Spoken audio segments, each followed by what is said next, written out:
Alright, spooky theme today because we're resurrecting some old technology. Hey, welcome in, this is Greg from Mighty Studios. Today I'm kicking off a new series where I make stuff.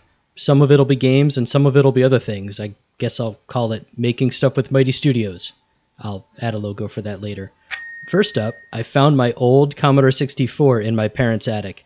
This thing is from 1985 and in really rough shape, but it was so fun to play games on back in the day. So we are going to try to bring it back from the dead. Okay, I'm digging the mad scientist vibe. I can't keep it up the whole video, though. Igor. Yes, master. Let's pack up the mad scientist stuff and just get started. Yes, master. First up is power. The C64 power supplies are notorious for going bad, especially after sitting in an attic for like 30 years. And when they go bad, they'll produce a high voltage that will ruin a C64. So to begin, we're going to test this power supply and see if it's okay.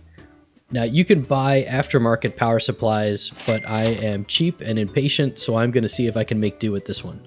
We'll test it with the meter to see if it's okay. The C64 power socket has 7 pins, 3 grounds, 2 5V DC and 2 9V AC. This power supply is only using 4 of those pins, 2 9V, 1 5V, and 1 ground. So we check those pins with the meter, starting here with the 5V pin and ground to verify it's roughly 5V. Power supply is ready, but we've got no video cable, so I have to order one from 8-Bit Classics and wait. Link will be in the description. Much later. We have the power supply ready and the only available compatible screen I could find, so let's turn it on. Ooh, we get a power light. That's good. Do we get anything on screen? Nothing. I was really hoping this was going to work, but that's how it goes. All right, we're going to crack this thing open.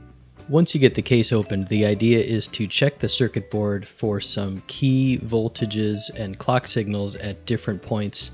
That'll help you diagnose what might be going wrong. The footage I recorded of me doing that turned out pretty terrible, but thankfully there's a great video over on the Retro channel which walks through all the basics, so I'll put a link to that in the description. In my case, I wasn't getting a clock signal at either the video chip or the CPU, so I decided to order a new clock management chip, and that's where we jump back in. The research I did online is that the culprits can be this crystal or this chip. So I decided to go ahead and order a new chip, and that took a while. And it just arrived in this box. I kid you not. Okay, back again. The new chip is in place. There she is. Hello. All right, let's power it up and see what we get. Powering on. Ooh, I can see already. That's new. We're getting a video signal, but it's just a black screen. Okay, progress is progress. I'm going to see now if we're getting clock signals at the different chip pins. So first, we changed out this clock management chip, and we started receiving a clock signal at the VIC chip. But at the CPU, we're not. The PLA chip is one of the other common things to go bad. So I ordered a replacement. You can't get new old parts from what I could find. So this is an aftermarket PLA chip for a C64.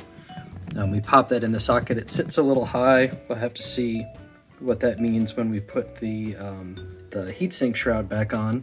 So now we've replaced the clock management chip and we've replaced the PLA chip. Let's see what we get. So powering on. Bam, look at that, got a video signal. Yeah, it turns out I celebrated a little bit too early. After playing around with the unit, I found that it's not making any sound and some of the keyboard keys are sticking. So we're gonna tackle that in the next video. Speaking of, if you've enjoyed this video, I would appreciate a like and subscribe. That helps me to grow the channel. And if you have any memories of a C64 or some of your favorite games, drop a line in the comments. I'd love to hear about it. And I'll see you on the next Making Stuff with Mighty Studios.